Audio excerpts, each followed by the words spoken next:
नमस्कार मित्रांनो, मी मारुती काळजाते या माझ्या यूट्यूब चॅनलमध्ये आपल्या सर्वांचं स्वागत करतो. हे रोपटं दिसतं हे काटेरी, हे आहे बिलाईत. बिलाईत वनस्पतीविषयी काय आपण जाणून घेण्याचा प्रयत्न करू. ही खूप अशी औषधी वनस्पती आहे आणि ही ज्वारीच्या पिरियडमध्ये आपल्या शेतात तण म्हणून उगवत असते. तर त्याविषयी काही जाणून घेण्याचा आपण प्रयत्न करू. बऱ्याच ठिकाणी मला समोरसुद्धा बऱ्याच ठिकाणी हे दिसते.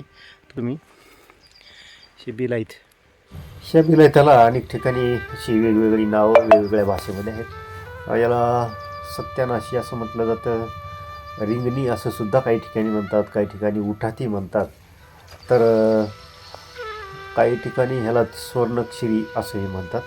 कारण ह्या झाडाचा जो चीक असतो तो पिवळ्या रंगाचा असतो आणि त्यात सोन्याचा अंश असतो असं लोकांचा समज आहे. म्हणून कदाचित त्याचं नाव स्वर्णाक्षरी असं असावं. ही वनस्पती पिकांमध्ये माळरानाला, पडीक आपल्याला सर्रास दिसत असते. तिला असे हिरवंगार असणारं हे वनस्पती, त्याला असे टोकदार असे काटे असतात. छोटे असले तरी ते टोकदार आणि खूप विषारी असतात. असे लहान लहान याच वनस्पतीला विषारी काटे अशी टोकदार काटे असल्यामुळे विषारी आणि टोकदार आहेत. त्याच्यामुळे त्याची जखम जास्त जर वापरली गेली तर ती विषारी पण असल्यामुळे अशी पिवळी फुलं आली, त्याला जनावरं खात नाहीत. पण हेच जर सांगितलेल्या क्रियेनुसार जर वापरलं तर हे खूप औषधी गुणधर्म असलेले वनस्पती आहे. याचे काटे मी तुम्हाला सांगितलं, आणि याची आपल्याला ज्यावेळेस आपण असं फांदी वगैरे काढतो त्यावेळेस असा पिवळा रस्त्यातून टिपकत असतो. आणि हाच रस खूप असा, हा रस जर आपल्याला त्वचाविकार, खरूज, नायटा, खाज खुजली असेल अशा ठिकाणी हा पिवळा रस लावला तर नायटा, खाज, खरूज हे नष्ट होतं, म्हणजे त्वचारोग नष्ट होत असतो. त्याचबरोबर ह्या झाडाला फळसुद्धा येत असतं आणि त्या फळातल्या बिया, असं ज्या ठिकाणी फुल आलं आहे त्या ठिकाणी आपल्याला बाजूला दिसतं छोटी छोटी हिरवी फळं लागलीत. तर हीच फळं ज्यावेळेस पकतात, मजबूत होतात, त्यातल्या फळातल्या बिया काढून त्या पाण्यात टाकायच्या आणि ते पाणी चांगलं उकळून घ्यायचं.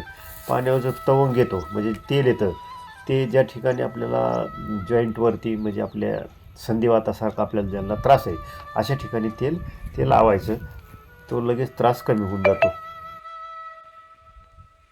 अशी काटेरी बोंड काही यातल्याच वेगळ्या जातीला येत असतात.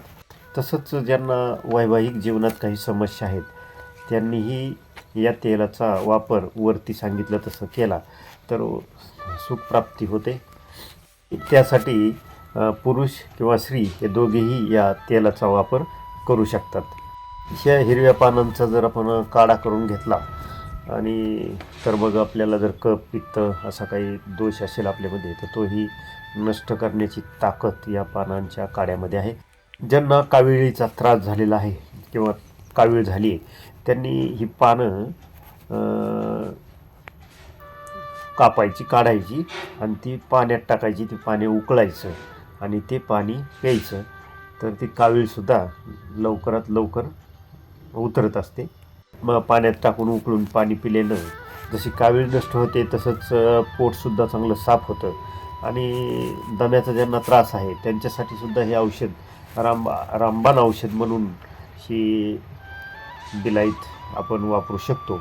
परंतु हे असं औषध वापरत असताना आपण तज्ज्ञ माणसाचा सल्ला घेणं किंवा एखाद्या डॉक्टराकडून याची माहिती उपलब्ध करून घेणं, त्यांच्या सल्ल्यानं ते वापरणं अधिक गरजेचं आहे. तर मित्रांनो, ही आपल्याकडे सरळ दिसणारी वनस्पती आपण शेतात फिरताना पिकात ह्याच्यात आपल्याला तण म्हणून ही दिसत असते. हे आपण उपटून जरी टाकत असलो तरी काही ठिकाणी ते जपणं, तिचं संवर्धन करणंसुद्धा गरजेचं आहे. याच्या मुळ्यासुद्धा औषधी आहेत. या वनस्पतीच्या मुळ्या काढून त्याची चांगली पावडर, भुकटी बनवायची आणि ती कोमट पाण्यात 1-2 चमचा 2-3 आठवडे घेतली तर मूळव्याध नष्ट होत असतो. म्हणून अशी बहुपयोगी असलेली ही बिलाईत वनस्पती जरी काटेरी असली तरी आयुर्वेदामध्ये अत्यंत अशी महत्त्वाची समजली जाते. आपल्याला शेतात गेल्यावर आपण ही वनस्पती ओळखून घ्या आणि ही संधिवात, मूळव्याध, पित्त, कफ, त्वचारोग, वैवाहिक समस्या किंवा उन्हाळी लागणे, दमा, पोट साफ करणे, मूळव्याध अशा विविध आजारांवर अशी बहुउपयोगी असलेली ही वनस्पती. आणखी माहिती घेत असताना असं समजलं की आपलं जर तोंड आलं असेल तर जसं उन्हाळे आल्यावर किंवा त्वचा रोगावर याचा वापर होतो, तसंच तोंड आल्यावरसुद्धा याचा काढा आपण गुळणा करून वापरला तर तोंड आलेलंसुद्धा कमी होतं. परंतु हे करत असताना मित्रांनो, तज्ज्ञांचा सल्ला अवश्य घ्या. आणि मी ही माहिती आपल्यापर्यंत पोहोचवण्यासाठी स्वतः शेतांमध्ये बांधांवरती जाऊन हे आपल्याला पोहोचवत असतो. तर मग अशा वेगवेगळ्या विषयावरील माहितीपूर्ण व्हिडिओ आपल्यापर्यंत पोहोचण्यासाठी माझ्या मारुती काळजाते चॅनलला सबस्क्राईब करा. धन्यवाद.